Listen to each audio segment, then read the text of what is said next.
Hello மக்களே, எல்லோருக்கும் வணக்கம். நாம் இன்றைக்கி செய்ய போகிற ரெசிபி ராகி சேமியா புட்டு தான் செய்ய போகிறோம். இந்த ராகி சேமியா புட்டு எப்படி செய்கிறதுன்னு இந்த வீடியோவில் நம்ம பார்க்கலாம். இந்த ராகி சேமியா புட்டுக்கு தேவையான இன்க்ரீடியன்ட்ஸ் பார்க்கலாம். அணில் ராகி சேமியா தான் எடுத்திருக்கேன். ஒரு கப்பில் தண்ணி எடுத்துக்கோங்க. அதில் ஒரு ஸ்பூன் உப்பு போட்டுக்கலாம். இந்த உப்பை நல்லா கரைச்சி விட்டுக்கலாம். இந்த உப்பு தண்ணியை தெளித்து தான் நாம் இந்த ராகி சேமியா செய்ய போகிறோம். ஒரு பாத்திரத்தில் ராகி சேமியா கொட்டிக்கலாம். இப்போது இந்த தண்ணியை கொஞ்சம் கொஞ்சமாக தெளித்து இந்த ராகி சேமியாவை நல்ல ஈரப்பதத்துக்கு கொண்டு வரலாம். தண்ணி அதிகமாக ஊற்றக்கூடாது. அதிகமாக ஊற்றினா அது சொதன்னு ஆகிடும். இந்த ராகி சேமியா ரெடி ஆயிடுச்சு. ஒரு 5 மினிட்ஸ் ரெஸ்ட்டு கொடுத்துடலாம். அதை இந்த ராகி சேமியாவில் சேர்க்க போகிற இன்க்ரீடியன்ட்ஸ் பார்க்கலாம். நாட்டு சர்க்கரை 1 கப்பு, தேங்காய் துருவல் 1 கப்பு, ஏலக்காய் இடித்து வச்சுருக்கேன். இப்போது அடுப்பில் இட்லி குண்டான் வச்சு தண்ணி நல்லா கொதிநிலை வெந்துருச்சு. நாம் இப்போ இட்லி தட்டில் இந்த ராகி சேமியாவை வைக்கலாம். நான் 2 தட்டு வச்சுருக்கேன். 2 தட்டுலேயும் நான் வைக்கிறேன்.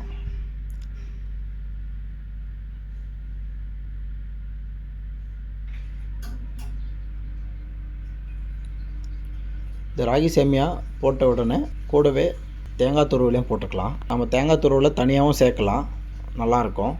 இதில் போட்டாலும் இன்னும் நல்லாயிருக்கும். சீக்கிரமாக டைஜஸ்ட் ஆகும். நம்ம பச்சையாக சாப்பிட்றதுக்கும் அதை குக் பண்ணி சாப்பிட்றதுக்கும் டிஃப்ரென்ஸ் இருக்குது. இப்போ நாம் இந்த சேமியாவெல்லாம் போட்டு இட்லி குண்டான மூடி 10 நிமிஷத்துக்கு நல்லா வேக விடலாம் ஹை ஃப்ளேமில்.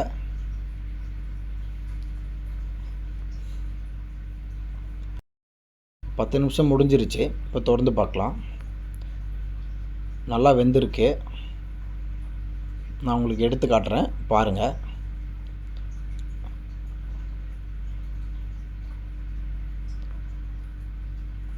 இப்போ ஒரு பாத்திரத்துக்கு மாற்றிக்கலாம். பாத்திரத்தில் கொட்டிட்டு அதை நல்லா கலந்து விட்டுக்கலாம். இடித்து வச்ச ஏலக்காவை போட்டுக்கலாம்.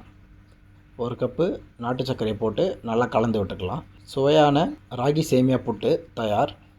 இது கூட ஒரு வாழைப்பழம் வச்சு சாப்பிட்டிங்கன்னா சும்மா சூப்பராக இருக்கும். நீங்களும் உங்கள் வீட்டில் செஞ்சு சாப்பிட்டு ஃபீட்பேக் சொல்லுங்கள். நல்லா சாப்பிடுங்க, நல்லதையே சாப்பிடுங்க. Enjoy your life.